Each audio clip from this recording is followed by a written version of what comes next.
Ladies and gentlemen, welcome back to another video here on the YouTube channel. I'm the FIFA Analyst. Today, we are going to be talking to you about what formation is the most meta, most effective tactics available right now on FIFA 21. I get asked all the time, what formation are you running?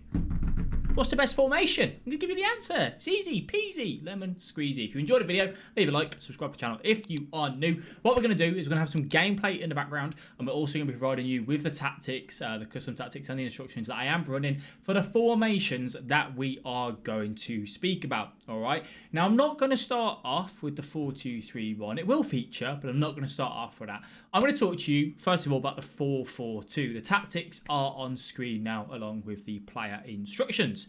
Why is this formation meta? Why is it very viable? And why will it always be viable in FIFA? Really, to be honest with you, anything with two strikers is always a very, very solid formation, right?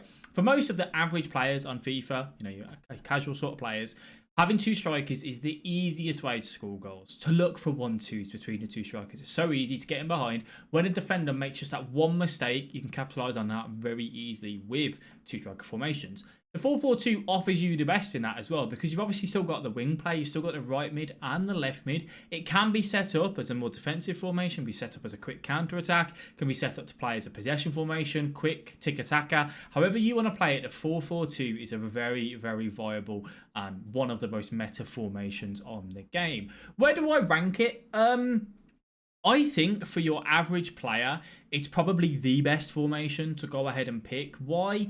You've got your typical 4 at the back. It's nothing new to them in terms of like a 3 at the back or a 5 at the back. The fullbacks can get involved if they want them to. They can keep them on side back. It's very neutral and just overall very balanced. You do also have the 4-4-2 second variation, where you can have the 2 centre mids just sitting that little bit deeper, sitting a bit closer to that defensive line, which can help, you know, to break up any counter attacks that you may come across. One thing you need to make sure you do with a formation though is pull your centre mids back. Same with anything, to be honest with you. Centre mids this year, they are not the smartest players on the pitch. They don't track back themselves. If you're using this formation, you may find that you're just getting caught out a little bit. So just remember to pull those centre mids back as often as you possibly can. Look for the 1-2s, and also don't just attack down one side of the pitch. Don't just attack in the middle side of the pitch. You need to go up and down, kind of a little bit like a zigzag, I suppose. Work it on the right. Can you get in behind with the right mid? No.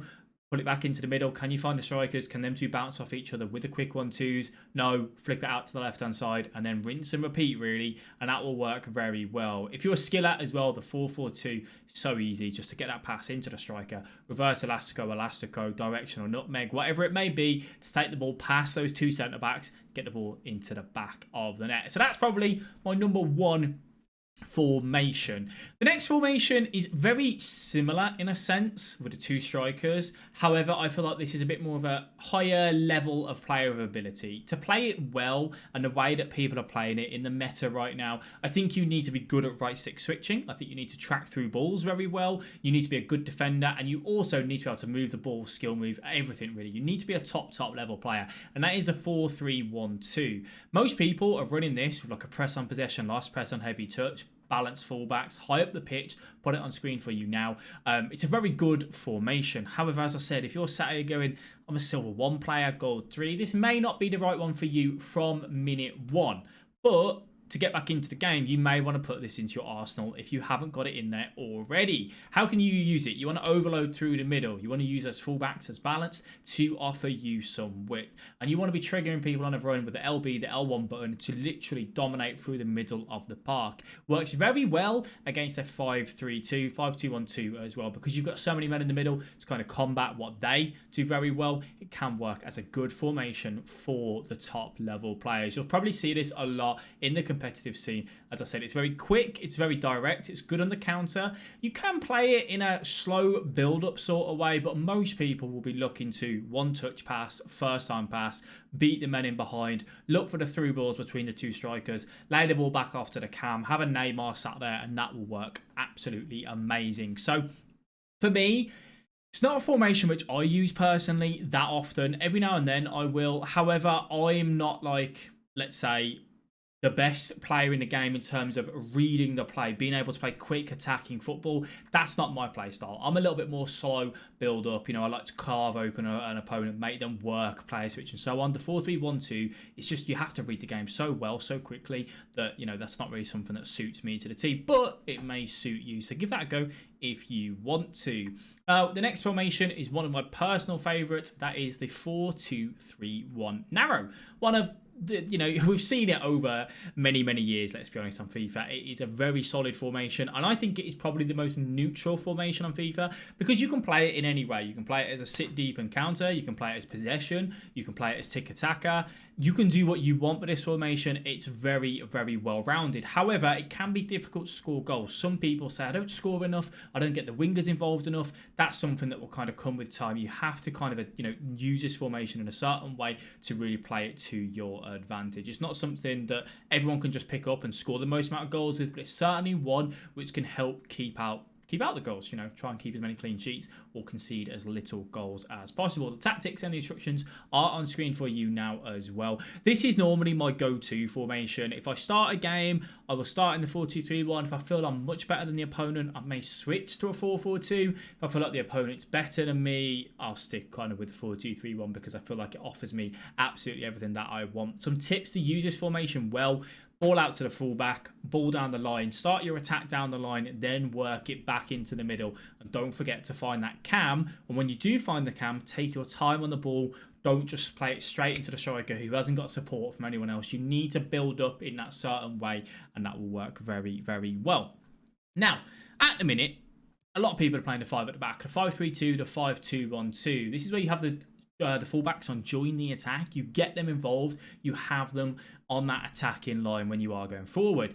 If you are going to run this formation, tactics are on screen right now for you. You can use it very well. However, you need to actually get your fullbacks involved. Give your fullbacks chance to get forward, past the halfway line, and then lay the ball into them. It can overload out there so easily. You then can work it back into the middle, and you will have lots of success. The 5-3-2 and the 3 at the back are very popular at the minute because you can press with a middle centre back, try and stop that through ball from coming through. If the through ball does come through, you've still got 2 centre backs there. They still, can kind of cover. Instead of going and pressing with 1 centre back in a 4 at the back formation, you now have 2 centre backs in a 5 at the back or a 3 at the back. So that's why it's kind of become so popular. I've done many videos on those, all these formations, obviously, that you guys can watch and kind of see how to play them a little bit more in depth and how to use them in game as well. It's not something that's in my custom tactics and instructions at the minute. I didn't mind it when it first came out, but I feel like every man and their dog is playing it now, that you're just counteracting 5-3-2, 5-3-2, 5-2-1-2, 5-3-2, and then it's just kind of like a stalemate. So I prefer using that 4-2-3-1 against the 5-3-2 to just exploit the wings, hold the ball around on the edge of the box, wait for them to kind of put them on that position, and then go ahead and capitalize on that. However, if you are struggling in defense, obviously it can be a good formation on that because you've got that solid back 5. However, it is a little bit negative, a little bit boring at times as well. In attack, though, it is a great formation on that sense. When you have, the key thing is if you are going to run it, you have to run join the attack on the fullbacks. I see so many people running balanced on their fullbacks or stay back. That's not good enough. You're not going to have enough chances to score goals. You have to have those guys on join the attack to help you out on that front as well. Some honourable mentions: the 4-2-2 is still a very good formation. It's not for me. I prefer the 4-4-2. If I was going to have the 2 strikers, I prefer the 4-2-3-1 because I have that cam in that role, and also the 4-1-2-1-2 narrow. 4-1-2-1-2 narrow, very similar to the 4-3-1-2. It's just that you have that centre defensive mid sitting that little bit deeper and kind of in that role to break up the counter attacks in that sort of area as well. Those are kind of the formations that I use. I do like a 3-5-2 or a 3-4-1-2 as my aggressive constant pressure. Get back into the game. I'll put some tactics on there for the 3-4-1-2. That's what I use to really get back into the game. 3-0 down, I need goals. That's when I change to that formation. But those are kind of the ones which make my most meta and most, viable sort of tactics for you guys. However, you can play what you want. You can use what you want. It is a video game. If you want to try and emulate a 4-3-3, however you want to do it, please feel free. Please play the game how you want to. Those are just the ones that will help you get the most wins on FUT Champs and Division Rivals, if that is what your goal is on FIFA 21. Let me know what tactics are you using, what formation are you running at the minute down below in the comment section. Thank you all very much for watching the video. Your time is greatly appreciated. I'll catch you guys in the next one. Bye bye.